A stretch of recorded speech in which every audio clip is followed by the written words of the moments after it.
Hello, hello, and welcome. Let me just check to see that it's actually going out live, and I'm not coming out of another camera and speaker over there. So no, it's all good. I've got another screen over there that I've got set up now. It's working, so I can actually keep track on other things while I've got other things going on here and stuff. So if I look over there, it's just other things, like viewer count and things like that. So I can see how many of you are here, and welcome to all of you that are here. All 8 of you, which I think one of them might be me. I'm not sure if it counts me as because I've got the chat open, but we'll figure it out. And it doesn't matter. Even if there's only one of you there, I'll still be here talking to you. Well, unless that one's me, then that'd be a bit been talking to myself, and that's a bit strange. But hello, and Thursday night, it's an evening with the gang, or me at the moment. But you never know. Some of the gang might turn up, or might not. But if they don't, it's me. I'm here for 90 minutes of whatever happens, really. I don't know what's going on. So, I haven't planned anything as ever, really. I don't think I've ever planned any of these things. Got nothing going on at all. So, let's have a quick nose through the chat and see who's here and who's what. I know I was there first because Pascal came in a minute later and we're talking, but that's disappeared off my chat now. The first person I've got in the chat here is Sergeant Bones, and then Pascal, and then Paul, and then Pascal, and then Sergeant Bones again, and then Jamie Bone comes in saying hi everyone. Borry Models, Swinging Pig, Making Models, it's Carl, evening. Shane Young's in, hello Chris and everyone, hope you're well. I'm quite well, thank you, yes. I don't know about everyone else, they'll have to find out for themselves. But John Paul is in there, and Ratpack 30, so it's hoi hoi. I'm not sure where that's from. Is that a regional thing? I don't know. Right, now I have been playing with my microphone. I've actually taken it downstairs and did some live streaming on it using this. So I've adjusted things. Hopefully I've got it all put back on right. Let me know if you can't hear me. I'm pretty sure you can see me because I've got myself on the screen over there. So I know the visual bit's working, but I don't know about the sound. I'm assuming it works okay. I can hear myself coming through my earpiece, which is plugged into the microphone anyway. So if you can't hear me, shout at me in the chat. If you've got anything for me to talk about or questions or anything like that, ask them in the chat. The chat doesn't go crazy silly. It's not like an eModels Monday. So any comments in there, I'm probably going to see. But if you do want to make sure they're seen, put them in the big bold capital letters, or you can even use the super chat, which would be lovely, but not necessary, I'm sure. Right, let's see what's going on. Robert Taylor's in. Hello, everybody. Sergeant Bones saying to Carl, what time is your show on Saturday? And Carl saying, pardon, we can't hear you. And then Shane Young says, all very clear, Chris. So I think one of you is lying. And yeah. And Carl says they go live tomorrow at 8 o'clock. Until Sunday at 8 o'clock. What? Eh? Is that a 24-hour stream? Hey, what? Have I missed something? I don't know about this. Is this the Carl at Making Models doing a live stream for 24 hours? You can't do 24 hours for a hangout. Unless you've got another way of doing it. Tell me more. And by all means, pimp your own channels and everything. Spread the love everywhere. It's a 48-hour build. Okay. Yes, because it's Friday tomorrow, not Saturday. I was confused. So yes, it's not 24 hours, 48 hours. Is that going to be like live throughout, or why have I not heard about this? I must have seen it somewhere, but I've just missed it. I don't know. But yeah, keep going. Tell me what's going on. Dad's in. Evening all. That's the only modding tonight that I've seen so far. Yeah. Oh, it's for the model officer Mess's birthday. Right, got you. Yeah. I just want to say James. I can never remember his name. It's James, isn't it? I think. Yeah, and you'll be live when they're awake. Right. Yeah. So Dad at Scully Models is in. Come and join me. Give me someone to talk to, even if you're just sitting there looking pretty. It gives them someone to look at. That's not me. But yeah, live when you're awake. Scale Model Muse sneaks in with coffee and sits down. We saw you sneaking in, Muse. It's no good. We saw you. Rat Pack 30. Haven't been too active as I've had a lot to do in life, and the tornado takes up a lot of my time as well, and some gaming while stuff dries. Yeah, I've been pulled away from the model making towards the gaming more recently. I've actually, look, I've got my Xbox controller sitting there because it's one of the really nice Elite controllers, but the rubber bits over the years absorb sweat and bubble up and start to peel away. So I've just glued them all down again. So when that's nice and dry, I'll be taking that back down and putting that next to the Xbox. Doing some Division 2 at the moment, which is really good fun. Fox doesn't like the sound of it. He's not going to be playing it. But me and Paul have been playing that as 2/3 of Team Inept. And yeah, I tried streaming a little bit of it last night. Must have been about there last night to try to test it out and see how it works over on the Team Inept channel. Like and subscribe, because we need, I think, 15 or 14 more subscribers to be able to get the proper URL thing, the youtube.com whatever. Because at the moment it's youtube.com/little u big U Q 3195. It might not be that number. Don't bother putting that in. Just search for Team Inept, you'll find it. So yeah, I'll be doing a bit more of that. But I've been doing some models. I finished the MiGs. I've put them in a box, ready to take him off to E-models at some point. Basically, when Ted's finished his big sub and when Fox has finished his little sub, we'll be arranging a pop over to E-models to deliver them stuff day, which that will be. Well, I need to get rid of it. I just want to put them in the box out of the way. Excuse me. You may have noticed my germ has pretty much gone. I do still cough occasionally, but not nearly as bad as it was, except first thing in the morning for some reason. I don't know. So probably I won't be coughing all over you. I'll try and mute if I do. But again, apologies if I don't. Let's see. Again, through here, we've got Christopher C's coming. Reading. Dad's just making a brew. Okay, you can pop in when you got your brew. It's all right. Not a problem.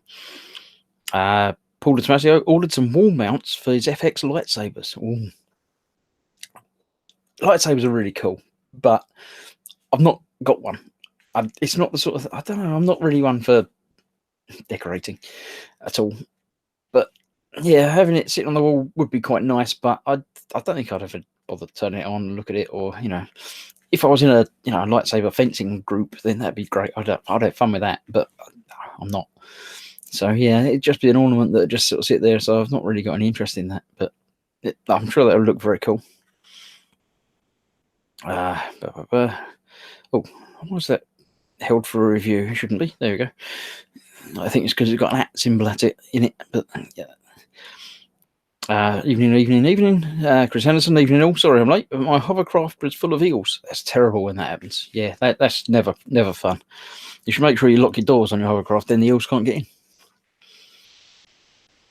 And Rat Pack also moved to the world of Sprue Goo. Excellent stuff. It is very, very useful. It's one of those things that you would never have thought about on your own. But yeah, I've got a pile of it over here. Sprue. Yeah, you'd never have thought about making it and thought, oh yeah, I could do that. But it really works. So yeah, it is very awesome. Yes, Model Officer says, yep, live for a 48-hour build from Friday at 8 PM. If you subscribe to him, Model Officer, press the icon, you'll get all the notifications. Yeah. Oh, and Shane Young's had just subbed to Team Inept. Sure he had, but everyone, yeah, make sure you are. Because, yeah, on the Team Inept front, I'm planning on doing a live streamy thing of some gameplay at some point. What I'm thinking about doing is doing a one-off on this channel, on the Gross Models channel, just to get some interest and let other people know that where Team Inept is. But it'd be really easy if in that I can say just go to youtube.com Team Inept, rather than I'll put the link in the comments below because I can't find it. So yeah, if anyone wants to subscribe to it, it's a video game channel. It's me, Fox, and Paul. Would say from Glue to the Sprue, but he never uses that as a thing. So yeah, Fox, Model Making Guru, and me, Gross Models. We play games occasionally, we haven't played together for a while. We really must. We need to get together and sort things out. But the problem is, the games we play together, we've done to death or are elite, and Fox is in the middle of nowhere in that, so we can't even meet up to, it's no fun having stream when one of you's off in the middle of nowhere and someone else is doing another thing, and yeah, there's not much point in that.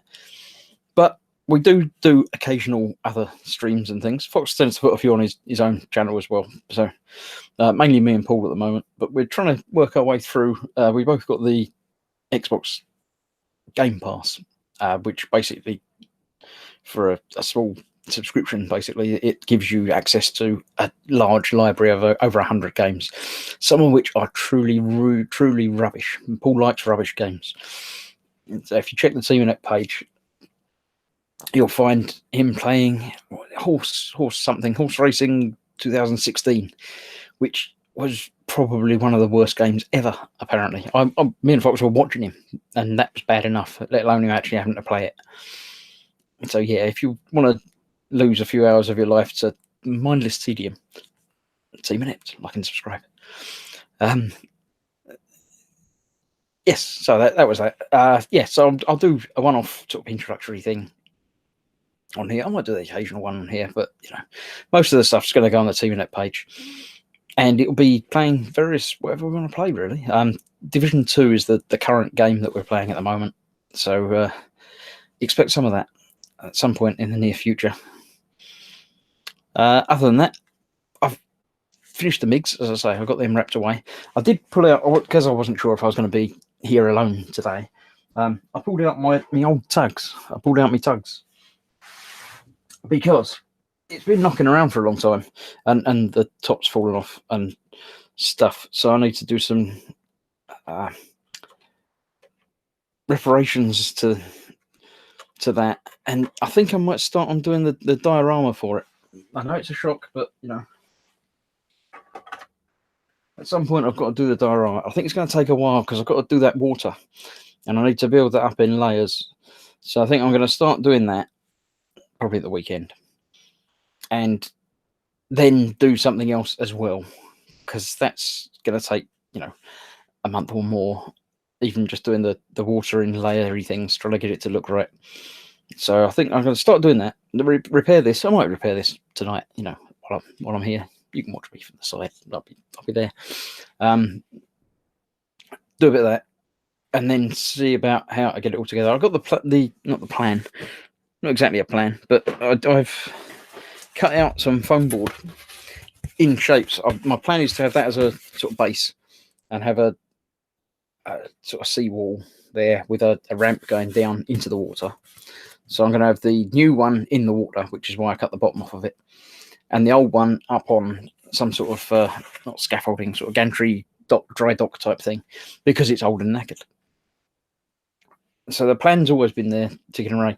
I've been playing with the water effects, trying to get them right, but I'm not sure that I've got them right yet. But if I don't start, then it's never going to happen.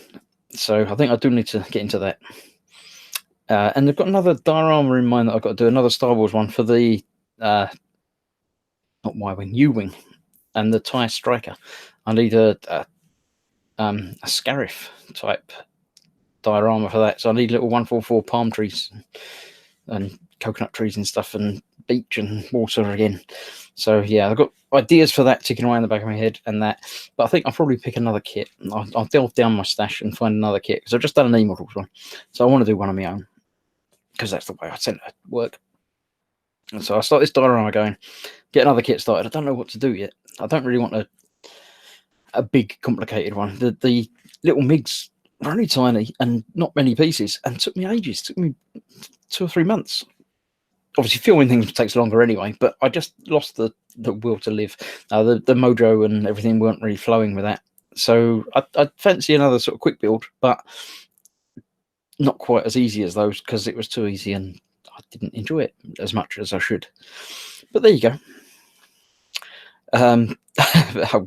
David Butcher, that model was in, says, here I've been saying TeamNet, like and subscribe, and he'd not subscribed himself. So with any luck, TeamNet has got 2 extra subscribers tonight without even doing anything. I actually did last week after this stream, I played a bit of the Alien Isolation game. That was quite intriguing. I found an alien right at the end. Spoiler. But yeah, that's quite good. I'll go back and play a bit more of that at some point as well. But so the Division has been taking up my time at the moment. So welcome everybody. I've just had a look over at my other screen there. I've got 27 viewers. So hello all 27 or 26 of you, because I think I count as one of them because I've got a chat open. I might count as two because I've got a chat open and I've got the stream sort of not playing but over there. So I don't know. There's at least 25 people watching. So welcome. If you've not seen this before, this is an evening with the gang, although it's just me at the moment.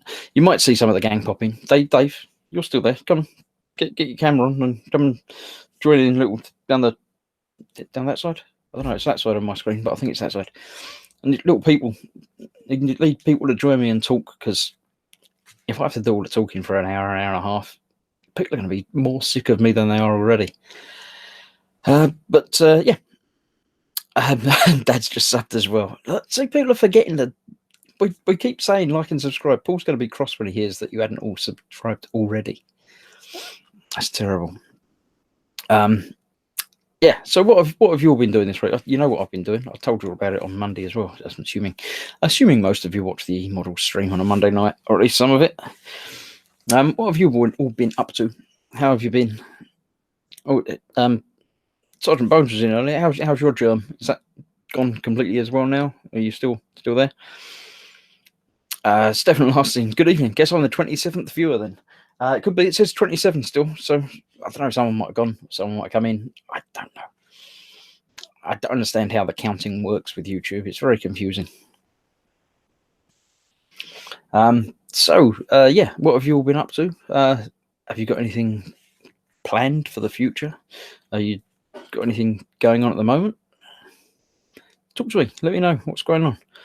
Kennington, I think I'm the 27th. It says 28 now, so you might be the 27th if I'm one of them. I don't know. I never know. I don't think YouTube knows how half of YouTube works. It's very strange. Shane Young has just finished the Orcs Laswagon. Nice. Did you enjoy it? Was it fun? I know a lot of these Warhamster things are great fun to build. I've been doing the whatever it's called, Thorox Prime, that's what it is. I put the red bit on after the show on Sunday, if you didn't watch. If you didn't know, on Sunday daytime, Fox does his Warhammer live at 3 o'clock. And at 8 o'clock, I come and do my late show of Warhamster. So come and watch that and see what's going on. Mike's just joined me. Dad, hello. Hi. I'm going to click on you and let you talk. Oh, thanks. Hello. How have you been? What have you been doing? I'm okay, Ta. I've been doing me Valkyrie today. Nice. I see you've got a lower third thing on there. Is that not the toolbox isn't working, is it? It's just you've put it through another software. Oh no, got it through another. Yeah, okay, that's right. Just checking. I thought I'm missing out on a trick, but I'm not. Yeah, that's only can. Yeah, so I've been working on I'm getting to the stage now where it's practically all painted, and I'm about to assemble it. And I thought, I'm missing all the sides off it. Where's all the sides gone?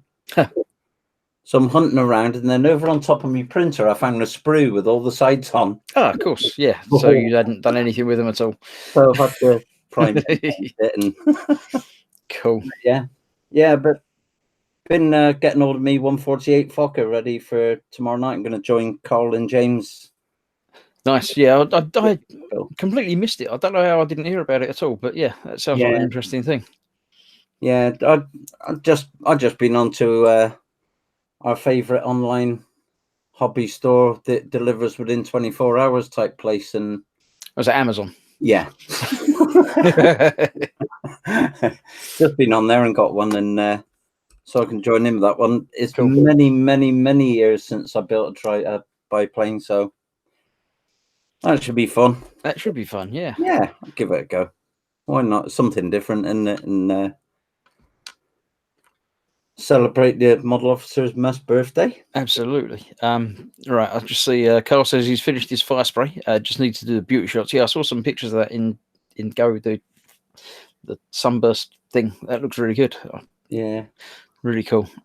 Yeah. Paul is waiting patiently for Sunday to arrive. He's got a model show happening. Oh, where? Where's I know you're not local, but is it a big one, a local one? Are you exhibiting yourself there? Not yourself, obviously, because that you get arrested for things like that.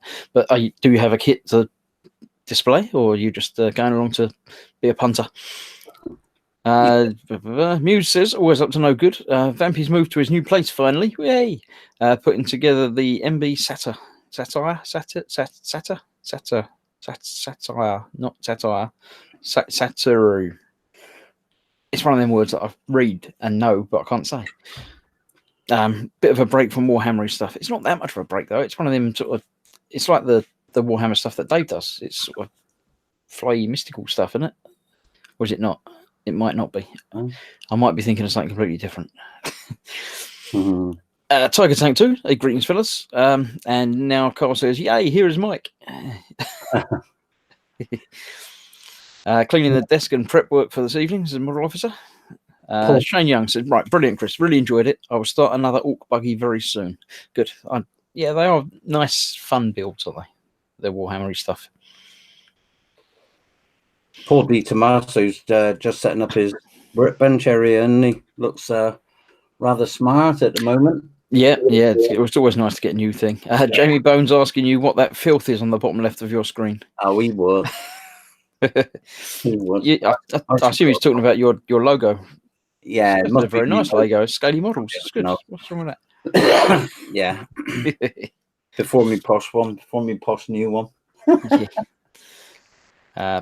Right. Muse says 10 days to our local show. There's a lot of local shows going on at the moment. Oh, the big one here, it's not till November, is it? That's it, yeah. I think there are some small ones. I think James went to a small one down the southeast somewhere. Yeah. The weekend he done a report on it, yeah. All right. I haven't looked, but I mean, get the IFMS magazine thing. I don't remember seeing anything in there, but it'd be down your way, won't it? It's that sort of area, yeah. But then again, you know, London's big enough that things could happen and I don't notice. Zastazin. Muse says, say to the dude with hooves and horns. Yeah, that was what I thought. But I didn't know if it was the name for a tank or something. They do things like that, don't they? So yeah, that's similar to a lot of the stuff that Dave at Butcher That Model does with Warhammer. I don't know what he calls it. It's not 40k. It's the other thing, isn't it? Sigmar, and Sigmar. That's the one. Yeah, that's all sort of mythical stuff like that. Well, Dave's mythical, isn't he? Let's be fair. Right. Kenneth has been painting a sentinel with a camouflage pattern. Was that the turret thing at the top that you showed us with the lines on it? Is that a sentinel? I don't yeah, know. It's for his, yeah. It's like the ATST, isn't it? Yeah, that's the thing. Yeah, that's what I was thinking, but I know it wasn't. But it's called a sentinel, is it? All right. Yeah, that's for his ants to crawl. Yeah, it's going in on his ants. I think it's going to scare him. Yeah, especially if it's camouflage. Should paint it red, and they'll never see it then. I don't know. Ants see colours. Ants don't see red.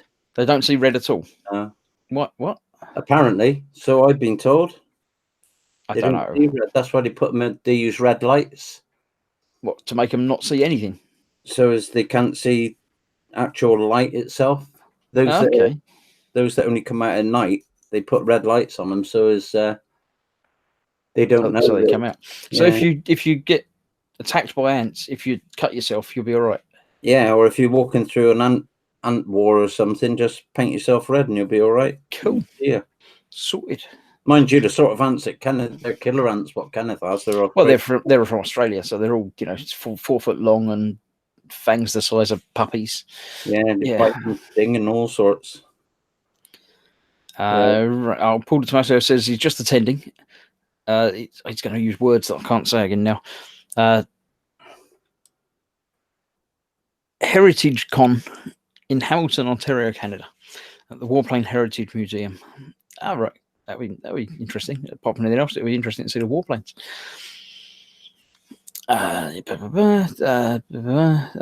John Paul's missing that show. He's not happy about that.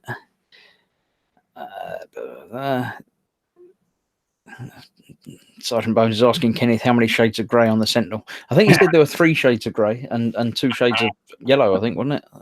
If I remember correctly. Muse says that's the Warhammer stuff that she's doing. Oh, right, yep. So you already know about that. I'm not trying to, I don't know anything about it, so I shouldn't be trying to tell people stuff because, you know. Kenneth says, yep, that's it. And Paul says you might enter his HE custom Banshee. Have a go. You never know. Well, a lot of the things we saw at the big show in Telford, they're good. There's some really good stuff. There's some excellent stuff, but there's some stuff that's not that great. And some of it was winning prizes and things. So I know James, the one that James put in, God, that was superb. Got gold, right? It deserved it. Oh, yeah. There were some really exceptional stuff in there. But there's some stuff as well that's like, wait a minute, this is entered and winning. So it's always worth having a go. Yeah, Model Officer says, nice show report from last weekend on the channel from Southern Expo. That's it, Southern Expo was, yeah. And Carl says, anyone doing Scottish Nationals in April? Love to. It's up in Perth, that I think, isn't it? Perth in Scotland. I was going to do that last year before. I was going to use it as a stop-off before I went over to Orkney, but didn't get around to it last year. No, right. I suppose you've got to time it right as well, haven't you? Yeah. Shane Young says, in the real world, I've just started the Italeri Lancer Delta Integrale rally car. You're building a real rally car. That's quite cool. I assume in a garage, not just on the street or in your front garden or in your lounge. Yeah. Is it going to be shiny or is it going to be muddy? Oh, if it's a rally car, you can get away with half and half, can't you? I done Mini Cooper and I just plastered that in mud. Saved it shiny. You pretty much got to. But I quite like them when there's some really shiny bits and the mud doesn't cover all of it. You know, if you've got sort of the bottom half covered in mud and the top half still quite shiny, it gives a nice, contrast. Yeah. Because when they start, they're shiny. Yeah.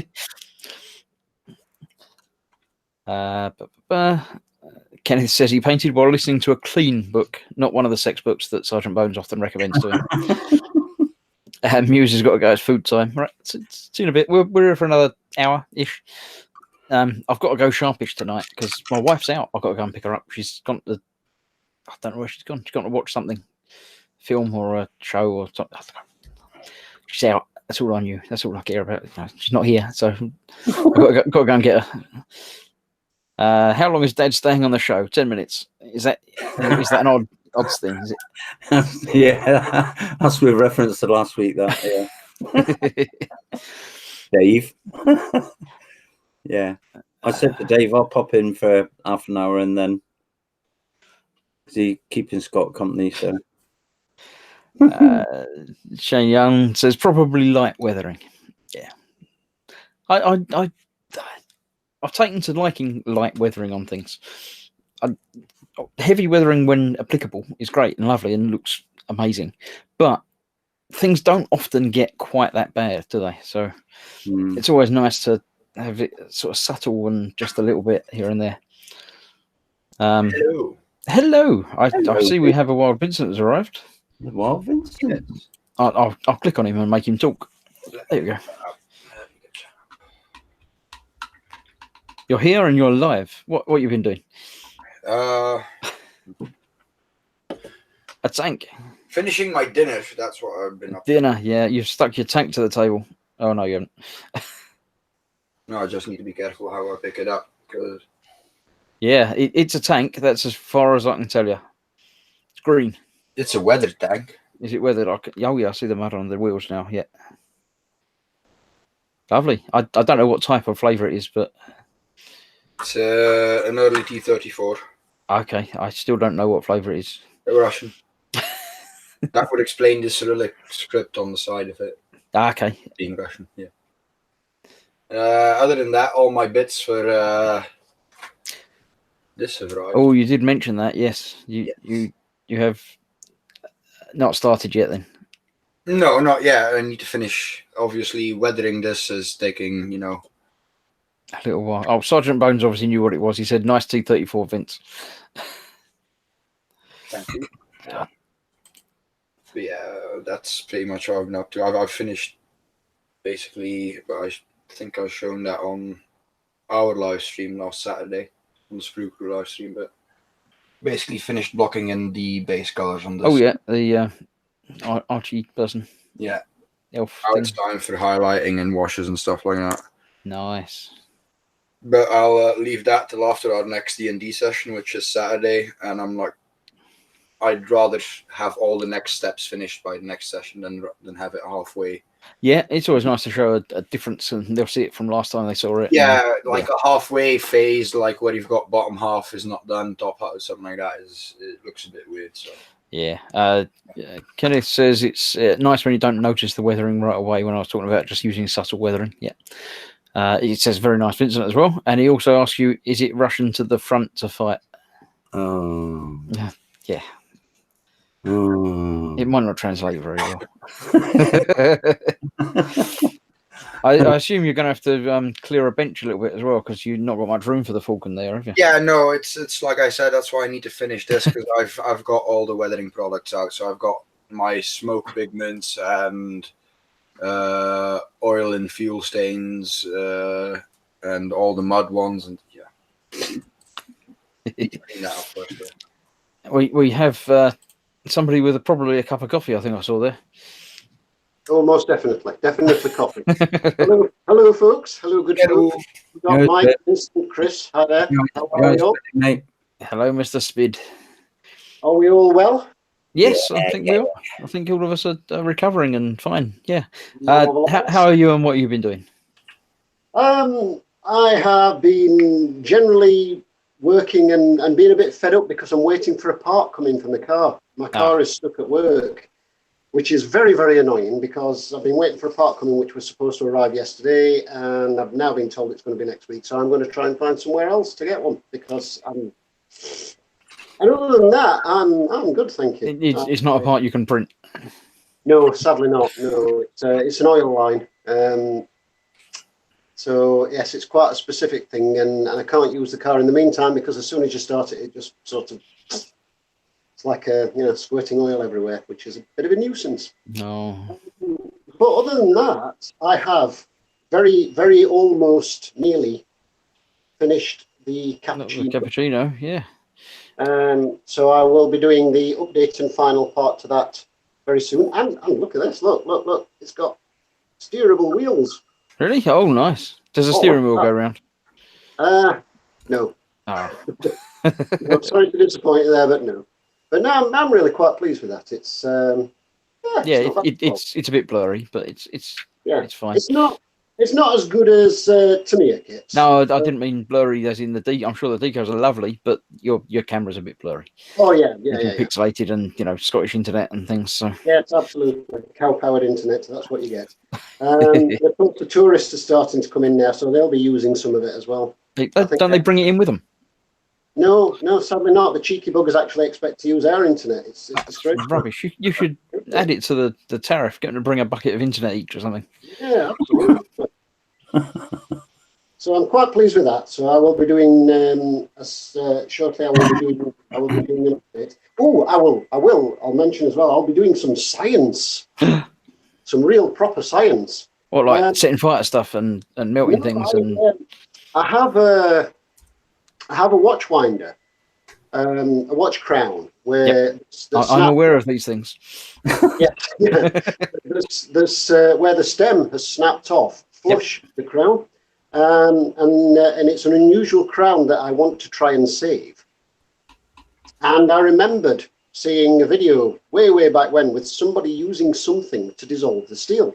So I did a bit of digging around as to try and find out if I could find out what it was, and apparently a solution of alum, which is an aluminium sulfate, which frighteningly is used in the pickling and preserving of vegetables and such like, dissolved in hot water with the part dropped in it will dissolve the steel.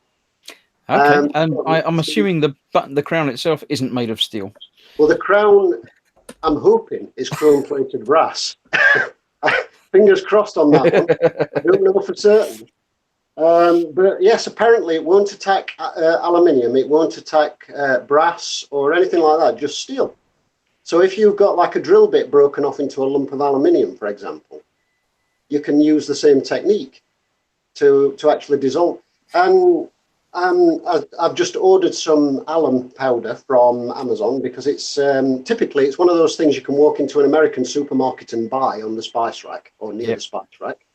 But in the UK, it's one of those things where if you go into a supermarket and say, "Have you got any alum powder?" they go, "Eh." Yeah, that sounds fair. Yeah. So, like many things, you know, and especially if you're up here, you know, I mean, trying to get anything normal, relatively normal in a supermarket up here is just not normal. So, so I will be trying that. I got the powder today in the post, and I will be trying that when I have a moment and see if it works. So that'll be interesting. If you come back and just find your beaker full of nothing, then you'll know that the button was steel as well. Absolutely, yes, I do. Yeah, and worst case scenario is it gets trashed and it's useless as it stands anyway. Yeah, yeah. So you know it's too small to drill out. I do have small drill bits, but it's just not possible. Yeah. You know. So yeah, that'll be interesting. Yeah, that'll be interesting. I shall await developments on that and see how sad you get when it all disappears. Yeah. But if it works, I can assure you I will most definitely not be pickling my and preserving my vegetables with the stuff. Yeah, absolutely. Kenneth does say if you put the watch in the microwave with the two parts touching, they'll weld back together. Maybe, but probably not. I just made it up. Yeah, we don't advise you try it. But I will, as a last ditch attempt, after the alum powder, I might just try that. Thank you for that suggestion. Yeah, I would advise making sure the microwave is outside. Do I need it on high power, or will it's got to be high power to do metal welding? Yeah, it's got to be high power, but it's also got to be away from all pets and animals and children and people. Right. Because it might blow up a little bit. Right. Yes, I shall bear that one in mind. Thank you very much, Kenneth. Right, Model Officer's got to go. Hope to see you all tomorrow or over the weekend. Indeed, I shall make an effort to pop in at some point, but I'll be busy playing computer games. But yeah, I've got working tomorrow and Saturday, so you know. But yeah, everyone pop along. Click on his name, to the dots, and find the channel and go through that way and do that sort of stuff. And right, Paul de Tomasio did say, does anyone know if the Dragon Models 148th Hortzen 229 kit is good or not? I don't know. I don't even know what it is. But that's pretty much part of the course. I see Vincent's already answered, so I'll let you carry on.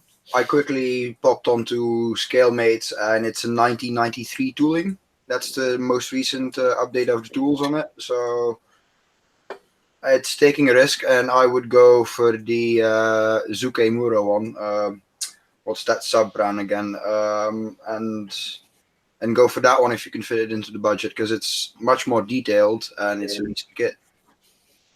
I've seen some builds of the Zukimura one and they look amazing. They look really, really good. TK did one. It's the one where he snapped off one of the wings. I'm assuming there's going to be a difference in the price though.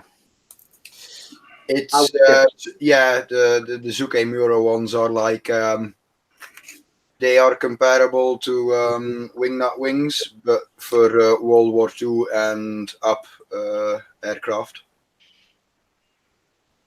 You know, yeah, they tend to be pricey, but the kits are really, really highly detailed. Yeah, I very nearly, some years ago when I was still into aircraft, I very nearly bought one of the TA-152s, the Focke-Wulf. And that one's got all of the wing innards and you know everything. The details amazing, but they are expensive.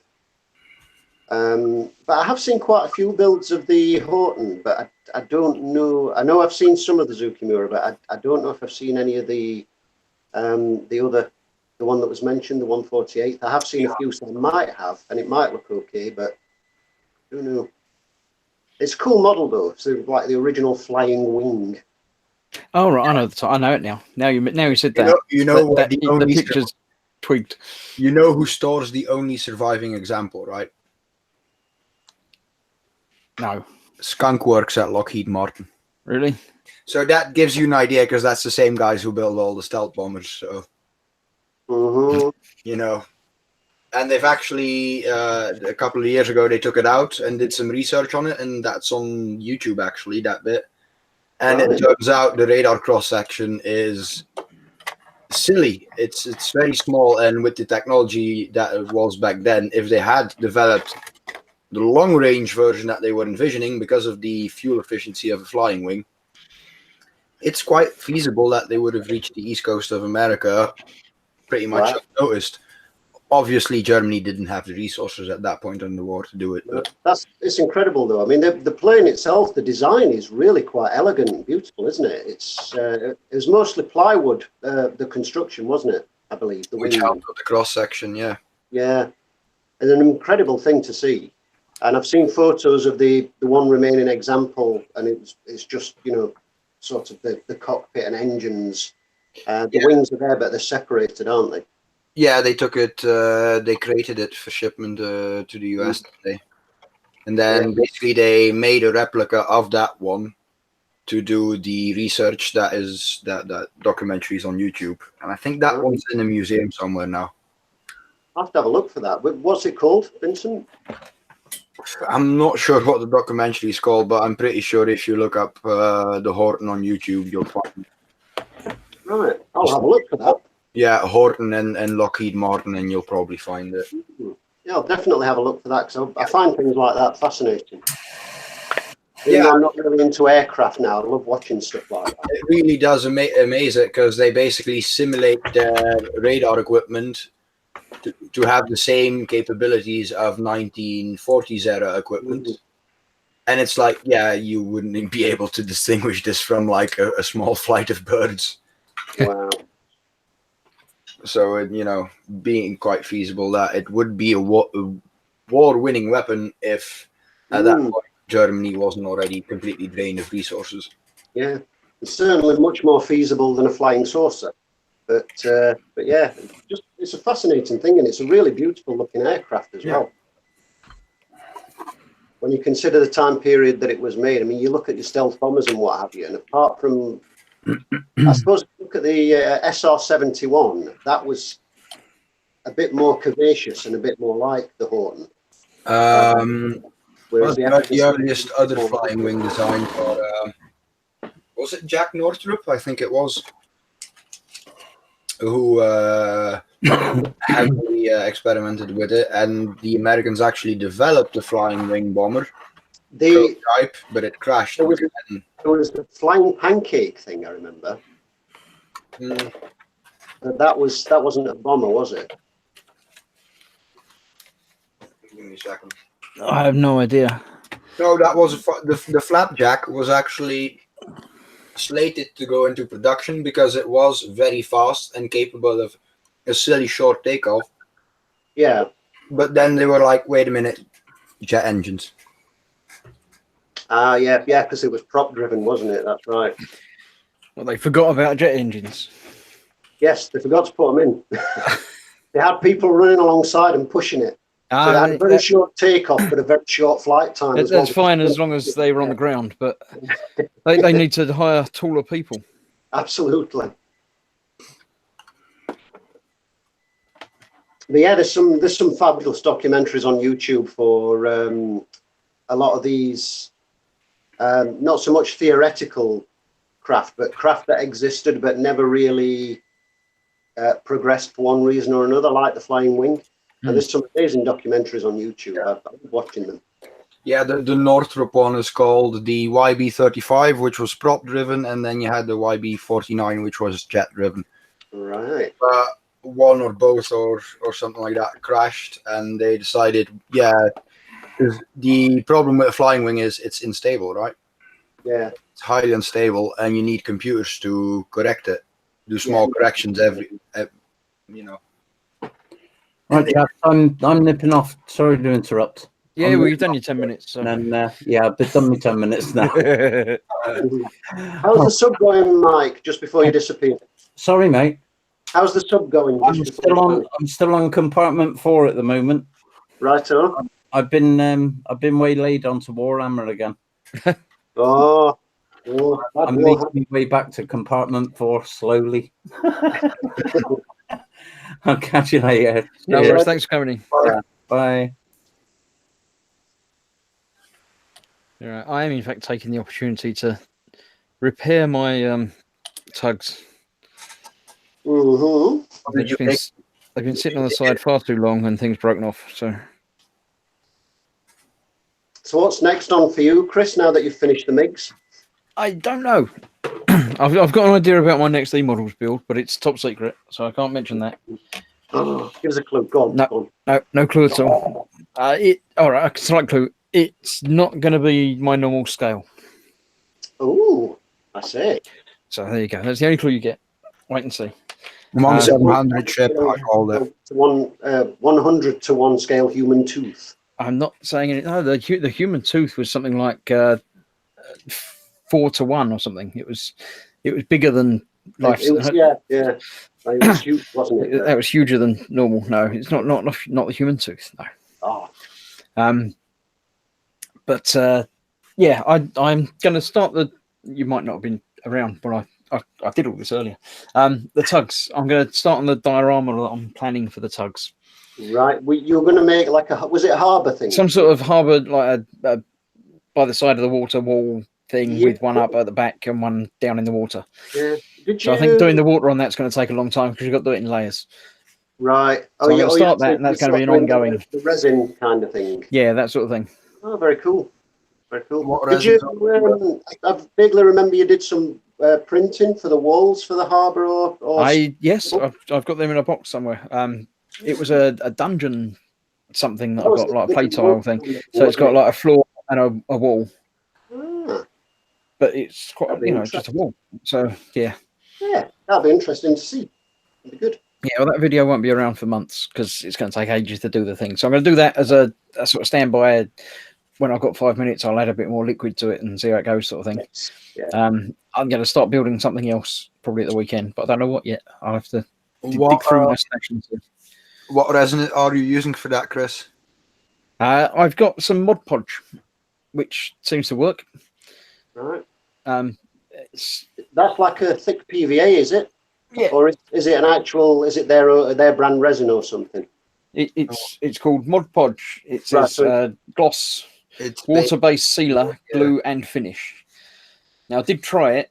It feels like it's still moving inside it, so we'll see when I open the box. I think it's kind of PVA-ish. It is quite PVA-ish, but it dries dead clear. So Right.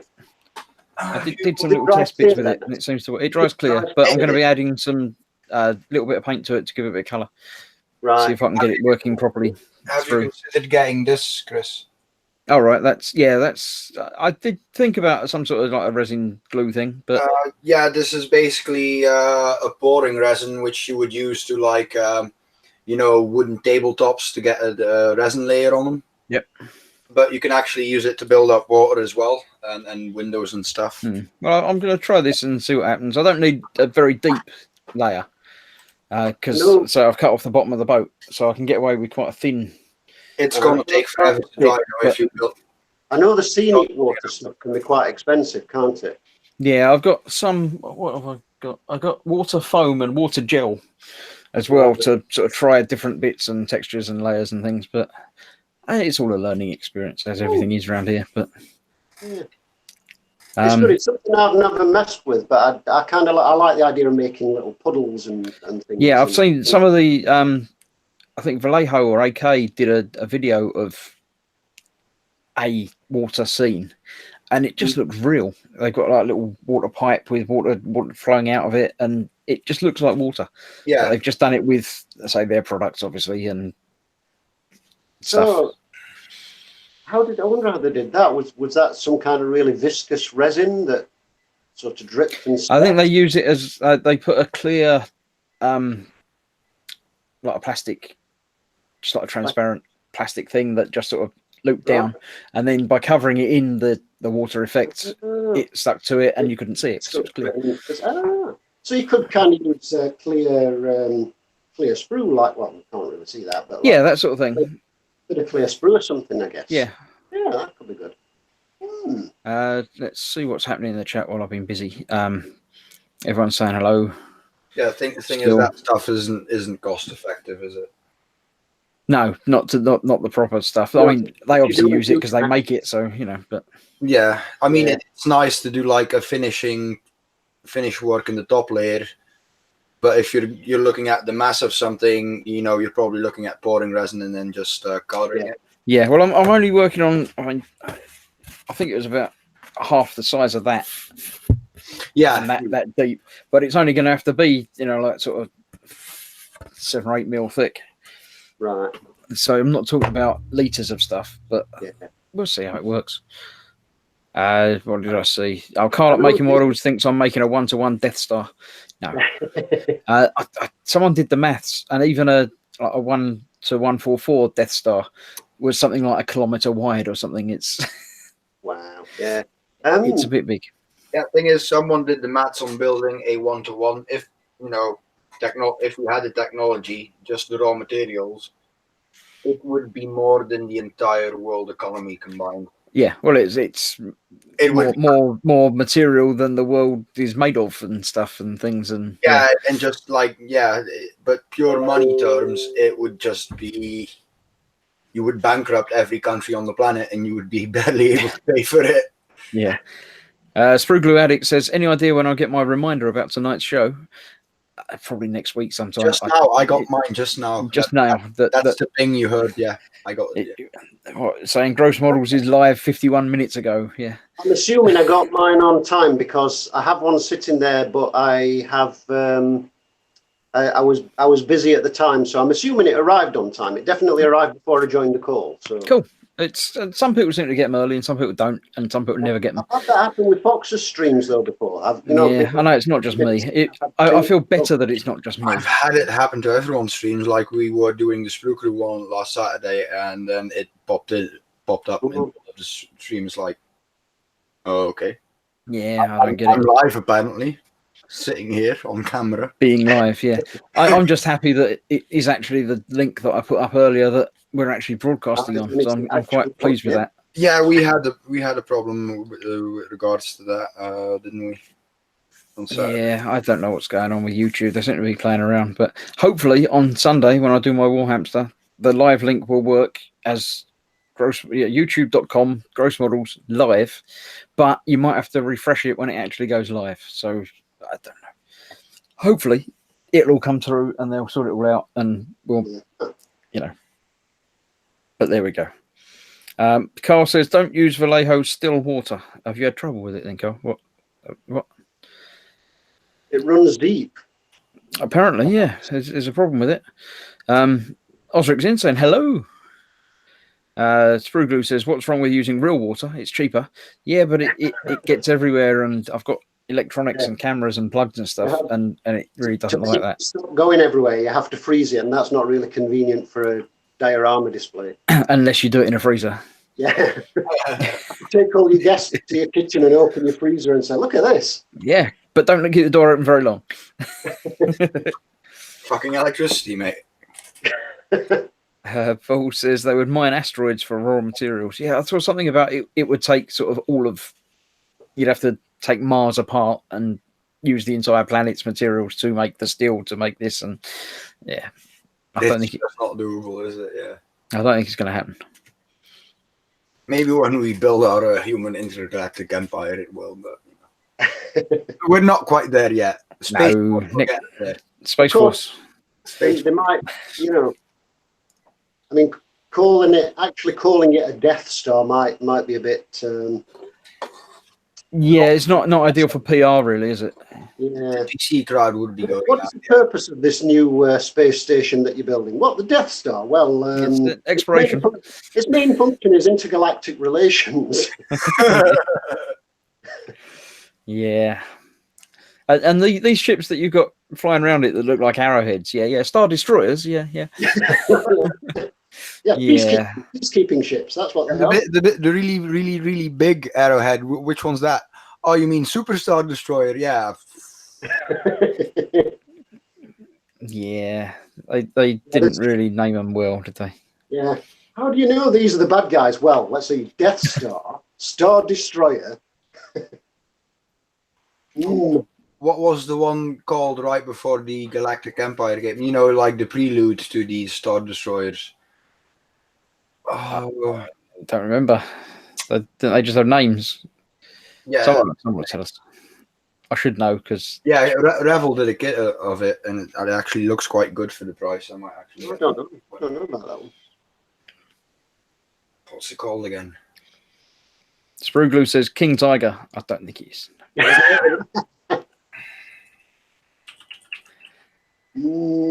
Yes. I'm guessing he's not a Star Wars expert. Well, I used to consider myself a Star Wars expert, but I think I might have to hand in my credentials. Yes, I can't place it. I can't think. It's Venator. Venator Yeah. class, yeah. Right. I don't seem to have any memory of that at all. Then I must have been thinking of something else because it wasn't that. I don't know that one. I'm not. It's the one that you basically see flying around in, what is it, the third Star Wars movie? Episode 3? Well, no, the sixth one. The sixth Yeah, Episode 3, which the Anakin becomes Darth Vader one. Yeah.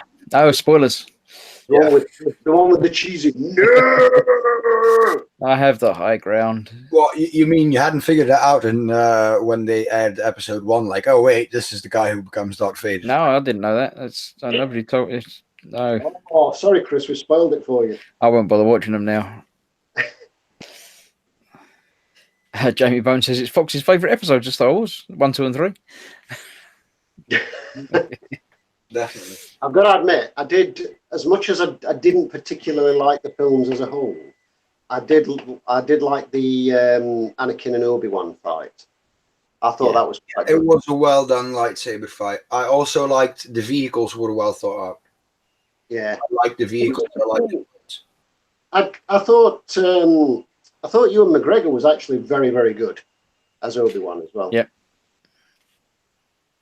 I didn't have a problem with any of them. Did you see the Long Way Round and Long Way Down shows? I saw bits of it. Well, on Long Way Down, they stopped in Tunisia. All right. And it was after they had filmed at least the first one of the new Star Wars. And they stopped in Tunisia and they went, they rode through and they stopped at the Star Wars thing where Uncle Owen's house and Luke's house. Owen's moisture farm, yeah. Yeah. And they went round there and had a look around. And then they were talking to the camera afterwards, and Charlie Bowman saying, "Yeah, it was really interesting, and we saw this, and we saw this, and we looked at this." And I think Ewan was actually secretly pleased because nobody really bothered us. So, we were just like another set of tourists just looking around.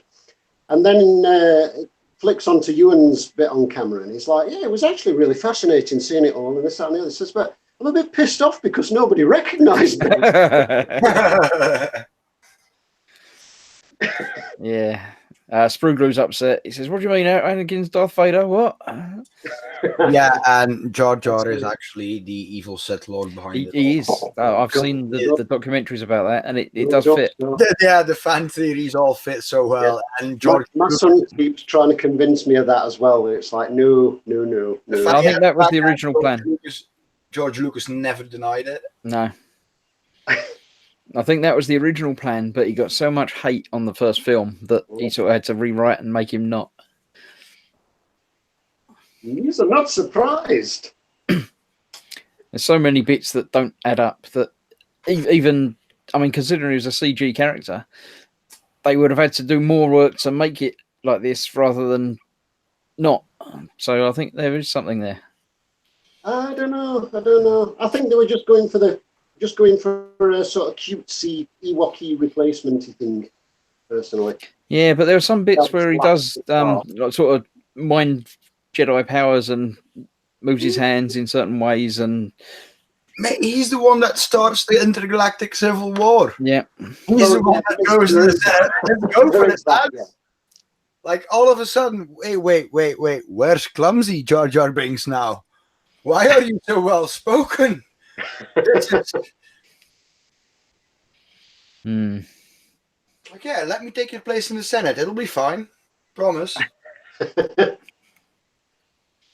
Yeah, there were a few bits that just didn't make any sense at all. It's like, there were some bits where they would have just said, no, come on, let's be real. Just keep him outside, out of the way, as far from everything as possible. Yeah, no. I reckon the original plan was for him to be a big bad, but they abandoned it, so he isn't. So, that would have actually made his character better if they'd have done that. Yeah, but I think they ran scared because the public hated him so much for no real good reason. I think the trouble with the episode 1 was the fans, the people that had watched all the originals as kids and wanted to watch the new ones as kids, but they weren't kids; they were 40. And they wanted them to be like the originals. The trouble is they were like the originals, but the people watching them weren't like they were when they were watching them. As kids, they didn't have the same fascination. Yeah, but I watched the 90s era THX remasters, so like right about the end of a video cassette, beginning of DVD, and I watched the original episodes, and then shortly after that, obviously, it was all run up to episode 1 coming out, and I saw that being when did it came out again? 2001?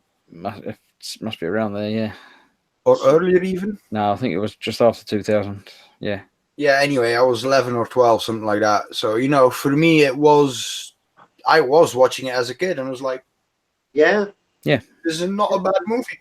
Yeah. Well, I went to the cinema to see that.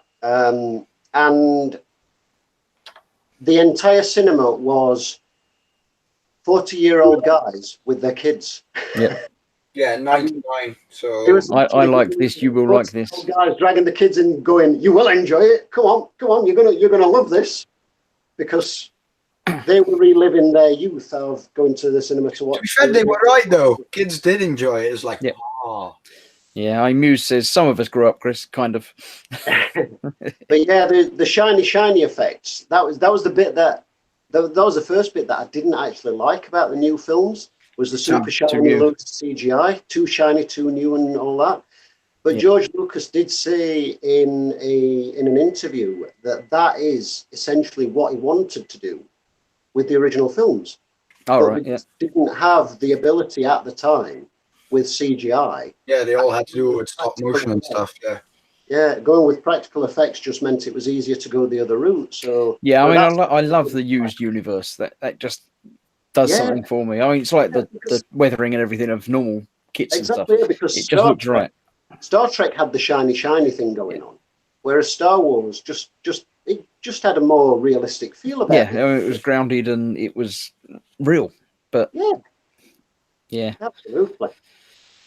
Yeah, I mean, I didn't see the original Star Wars in the cinema because I was 5. I have seen it in the cinema, but not on release. I went to see Empire on release.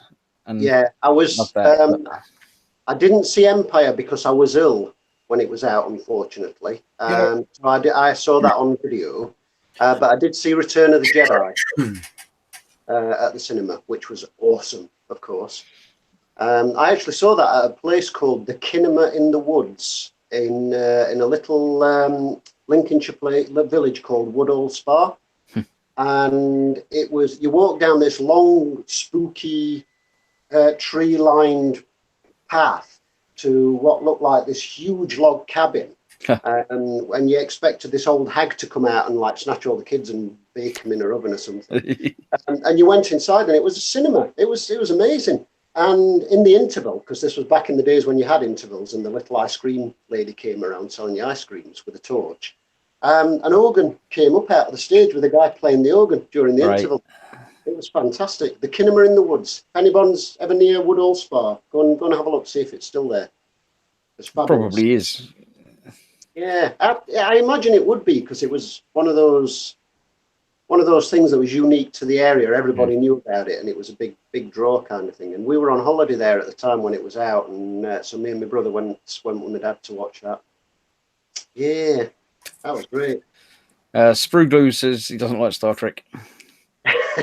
And Mew says I was 10 when the first one came around. So yeah, it's the way of aging people. How old were you when Star Wars came out? 9. You weren't 9. I mean, Star Wars, not Star Wars. Yeah, the proper Star Wars, not that. Not the remake ones, not your modern rubbish. Yeah, I've got to say, I actually like the new ones though. Oh, I've not got a problem with any of them. My mom and dad were just about dating back then. As much as everyone's slating the new ones, I really like them. I've not got a problem with any of them. Waiting on the next one. Yeah. Actually, wait. I'm just 77. It came out. and my mum's gone. I like the whole sort of Kylo Ren and Luke stuff. I thought that was very, very good. I wasn't even a seam yet. It's painful. It's painful. Well, Osric says, I was born the year Star Wars came out. Right. Muse says, I got a t-shirt that says I was there. Yeah, but anyone can have a t-shirt. I've got a t-shirt that says Gross Models. It's, Yeah. John Paul asks an interesting question, and Spiddy will be able to answer it. And to be fair, me from experience with companies like Shapeways, I'm able to answer it as well. And it's like, it's coming along quite far, to be fair. Yeah, so just how is the 3D printing coming along? Do you mean in general, or do you mean personally? I've not printed anything for a few weeks now. I just haven't got anything that I needed to print, or haven't had time. I don't want to leave it running. It's in the bedroom. I don't want to leave it overnight, and I've got to be here because I don't like the risk of bursting into flames and things. It's never done it to me, but there's always a chance. So yeah, I'm much like that with mine. I don't like the. I mean, you hear about guys that do like 7-day prints, but I don't like mine running if I'm not in the house. If I'm not able to pop in and have a look at the FDM. But I mean, there are ways and means around that. But if it means how's it coming generally, it is progressing along at a frightening pace to the point where resin, which is the most relevant one for model making, because the detail that you can get from a resin printer is absolutely stunning. I printed a Batman thing for Paul. And sent him that with the FDM body, which obviously went to you first, Chris, that you sent on. And I mean, you saw yourself that the detail that you get on that head from a resin print is stunning. And that's from a printer that you can routinely pick up on flash sales at Amazon for $300 US, or about 350 quid UK, which for the detail you can get from it is amazing. And a ½ litre of resin now is about £25. If you're printing miniatures, for example, a ½ litre of resin really goes a long way. You get a lot of minis out of a ½ litre. But back when resin was new, you'd be looking at maybe 50, 60, 70 pounds for a ½ litre of resin. And that's what made it prohibitively expensive. But it's getting cheaper and cheaper and cheaper. So it's the choice that you've got now for resin printing is getting wider, because there are new things coming out all the time. There's affordable SLA, which is actual laser that zap the resin with the lasers and whatnot. I haven't looked into resin, but it doesn't work the same way as the boring one that I've got with layers and things, does it? No. It's essentially a liquid resin, and uses UV light or a laser to cure that, but it still works on the same principle by layers. You still slice your file, and it does it layer by layer. The difference is where an FDM printer squirts it out of a nozzle and it's like icing a cake, and it goes round and prints you layer by layer by going in circles or whatever the shape of the object is. This does an entire layer at a time, but true SLAs that use a laser kind of work the same way. They're just zapping it with a laser, but the laser's moving around. The Photon that I've got, and most of the LP ones, they use a UV light source which projects upwards onto the vat, and an LCD which masks it. So you've got an LCD, just like an old LCD watch, like you have with an LCD wristwatch, and the clear bits will let the light through, and the dark bits will stop the UV light coming through. So so you've got a vat full of liquid that you sit put it on the thing. So each slice will project up onto the screen. So the dark bits don't let the light through and the light bits do. So it will, if you follow it through, like you would in Cura, when you go up and down your layers, you can see the pattern of each layer. Exact same principle, but this is just flashing liquid resin. You've got a clear vat at the bottom. Your build plate squashes down onto it at a set thickness. Your liquid resin cures with a UV light, and then that pulls it up and separates it from the plate, lowers back down, and then your next layer, then your next layer. Okay. So it works exactly the same by building it up layer by layer, but it's pulling it up out of a vat of liquid resin rather than printing downwards onto the plate. Comparable speed or? Probably, yeah, I'd say much of a muchness. If you're printing a mini, for example, with high detail on an FDM printer, you're looking at maybe a couple of hours. It's probably about the same if you're printing at a 50 micron layer height with resin. The most frustrating thing with resin is you can't see it until you've printed maybe about 50 layers. Oh, right. Because the vat's kind of right down in the liquid resin.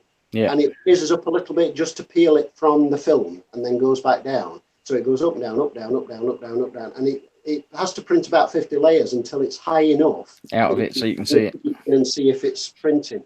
You can pause it and raise it and have a look, but that's the slightly frustrating bit about it. Whereas with FDM, you can see from the first layer if it's printing okay. But the detail difference is night and day, especially for small objects.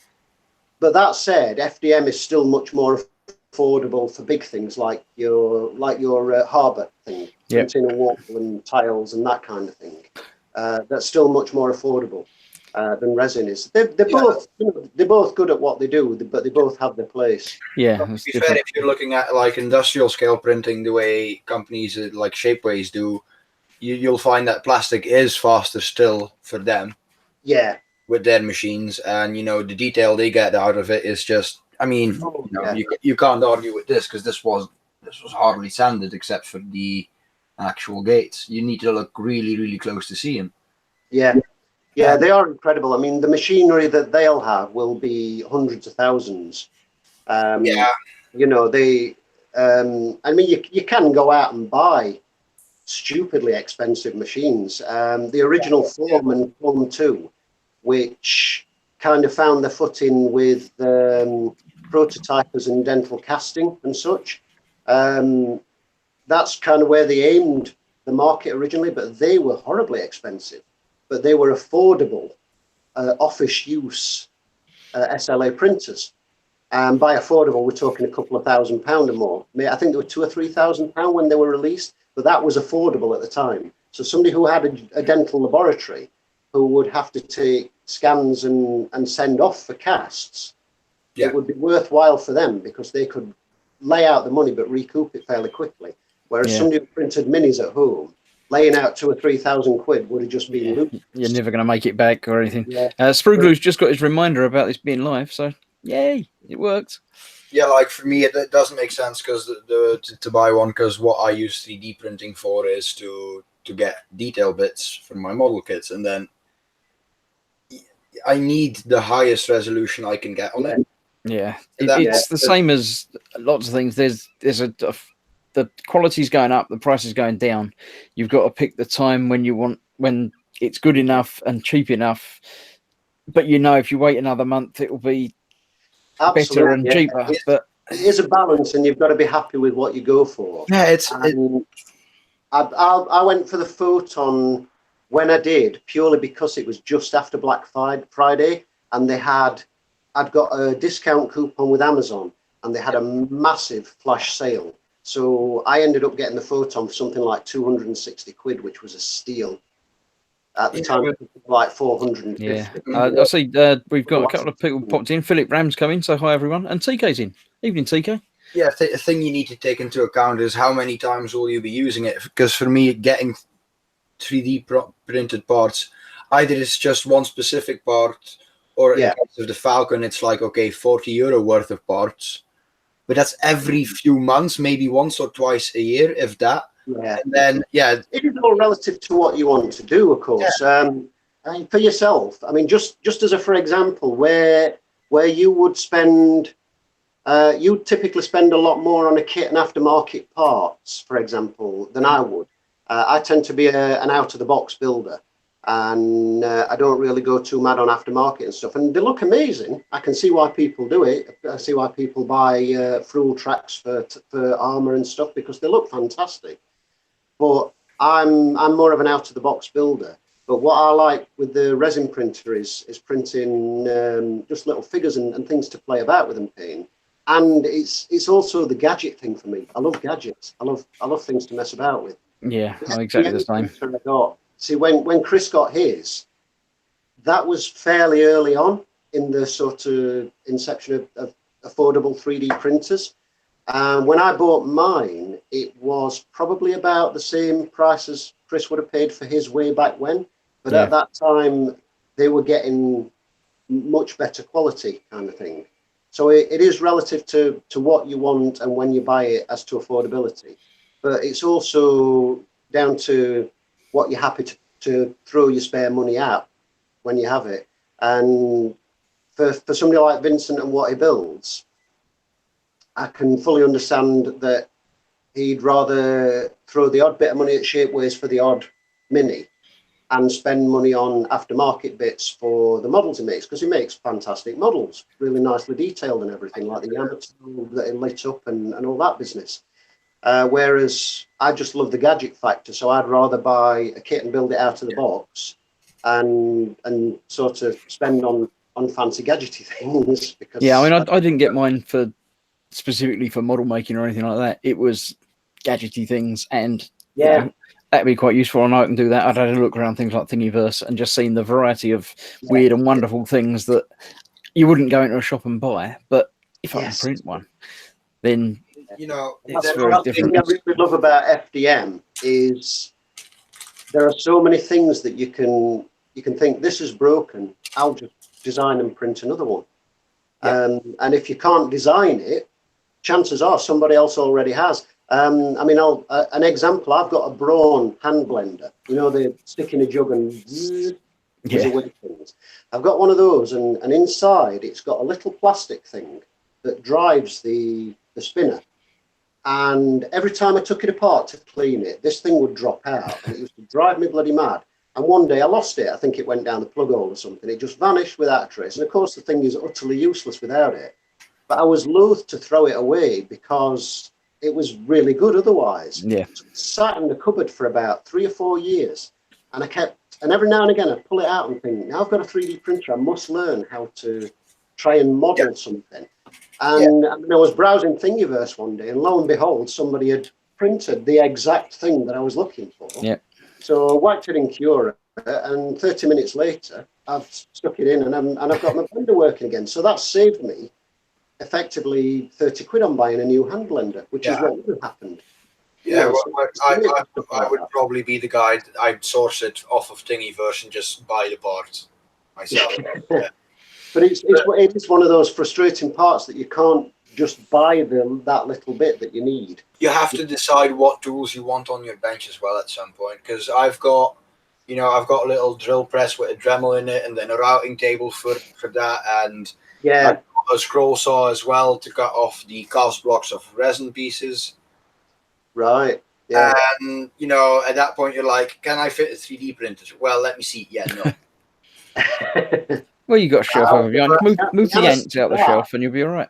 Yeah, the answer to that, Vincent, is yes. that It might just be depends helpful. how big a 3D printer and what you want to do with it. The thing is, you can't get certain things in photo etch or in resin, and like this, right? Mm. Corridor. For the Millennium Falcon, All right, yes. the ramp entrance, and you can't do that in resin. You just can't. It would be far too fragile, with this thickness. And there's the little tidbits, because the openings for the LED sconce, the LED lights are there. Yeah. This one actually comes with these little nodules on the top are the actual wall sconces, and All right, yeah. these little things are Ah, actually tubes that go in the squares, but that will hold a fiber optic wire. Cool. right. Oh, So very that's good. all printed in one, and you wouldn't be able to do that with resin or photo etch, obviously. And Yeah, yeah. Shapeways is a godsend to modelers. Yeah, I mean, Shapewave is fantastic, and there are some things that you just cannot do at home yet, at least, that you can get with Shapeways. I mean, Shapeways can actually print you metal things. Yeah, And that- that's because basically, if you go to Hero Forge and get one of these figurines, like I did, that's they just look at what service local Yeah, in the same continent to you can make it, and in case of Europe, it's Shapeways because they have an establishment in Holland, Mm. right. and bronze was an option. Mm. Yeah, but a bit expensive. Brass was Yeah. an option.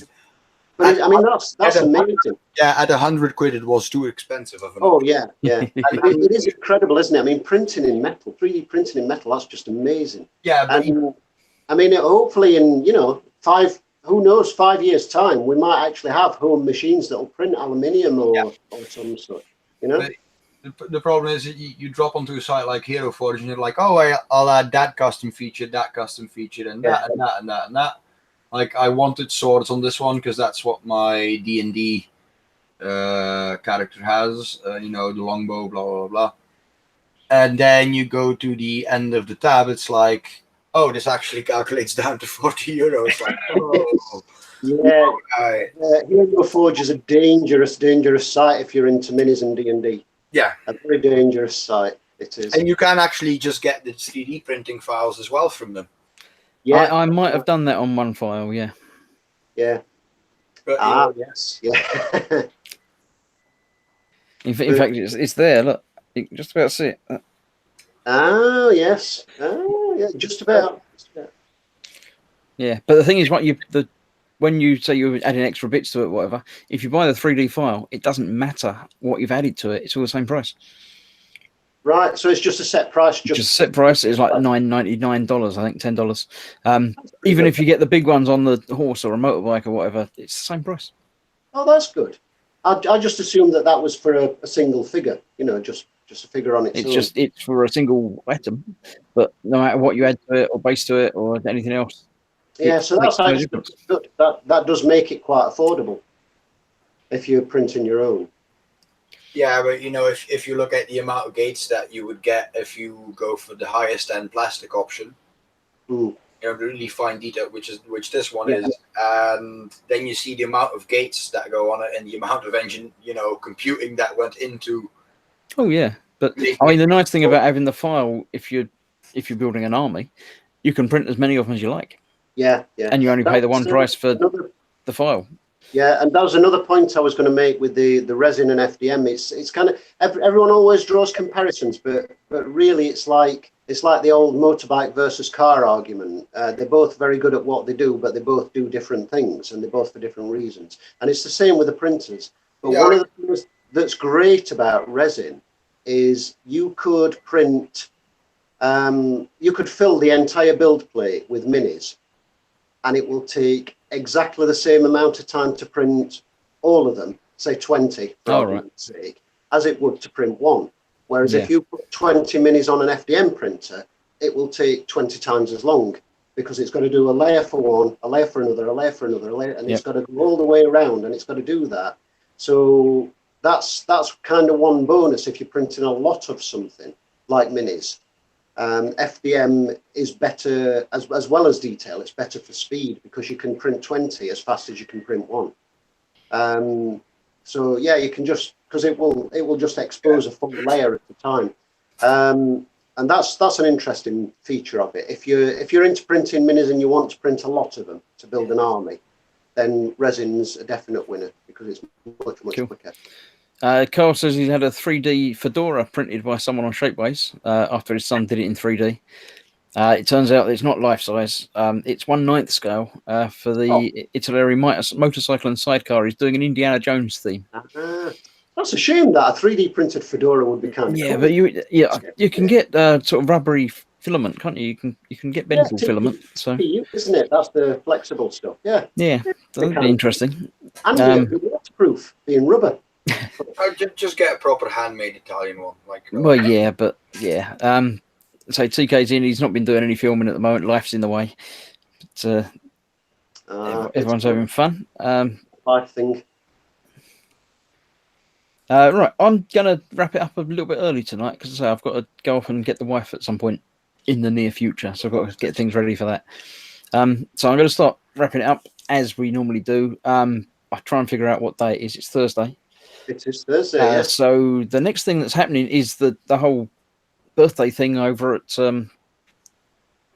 Making Models and the other channels that are linked together. So go and have a look at that over the next 48 hours, apparently. Tomorrow night it starts, I think. So there's that. The next thing I'm doing is going to be my Warhamster on Sunday night. Fox has obviously got his during the day on Sunday. And then Monday, we're back to eModels Monday again. It's Fox's turn for what's in store, so it's going to be an easy one. So.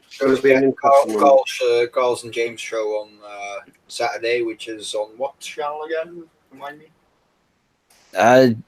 On the birthday thing. No, the Saturday one. Saturday one. Yeah, that's Making Models as well, isn't it? I'm subscribed to that one, so I should get the notification for that. Then. Yeah, you get a notification of that for probably Tuesday or something. Yeah. Yeah, so that's to say Sunday's that, Monday's that, and then we're back to next week. Now, next week being the last one of the month is a free for all, an open for everyone. So I'll be putting the link to actually join the hangout. You can join me and these guys if they turn up next week, or anyone else that might turn up next week. You can come along, join us live if you've got a webcam microphone, or if you're doing it on your phone. Even we're not proud. We'll take anyone. Come along and join us. Say hello. It's nice to put faces and voices to the names because we see the names in there. We've got no idea who you are. Absolutely. Some of you we know, but see some other people instead of us boring old farts all the time. Exactly. Yeah. Tiger Tank 2 says enjoyed this one, Chris. Thank you. Thank you all for watching. Carl says it's an all weekender this weekend. It's on the Model Officers Mess this weekend. There you go. That's the channel. So he was in the chat earlier. You can click on the dot and find and subscribe and everything. Dad says I'll be there, Carl. Shane says thanks, Chris, Mike, Vince, and Spid. Take care. Timber's just come in. Evening all. Oh dear, a bit late. Yeah, a little bit. Yeah, I know. The notifications for YouTube seem to be completely messed up, but the good thing to remember is it's the same time every week. So 8 o'clock Thursday night, if UK time. The clocks will be changing sometime. That must be next weekend, weekend after next. So times will be changing, but it might be changing in relation to you or not, or everything. But yeah. It's forward, isn't it? The next time, they do indeed go forward. So at the moment, it will be 10:30. So you might be an hour late. So if you come in now, then it's not next week. It's the week after. I think will be the one that changes. If you come in now, we'll have already been off air for an hour. So yeah, don't be late. But you can always watch again on repeat and things. So Timber's going to try next week to be there on time. So yes, thank you all. Thank you all for coming along and joining me and saving me from talking myself to death. Good man. So I'll click the goodbye button 2 minutes early. So you got to do short ones sometimes. So, good night all. Thanks all. Bye. Bye. Night, everyone.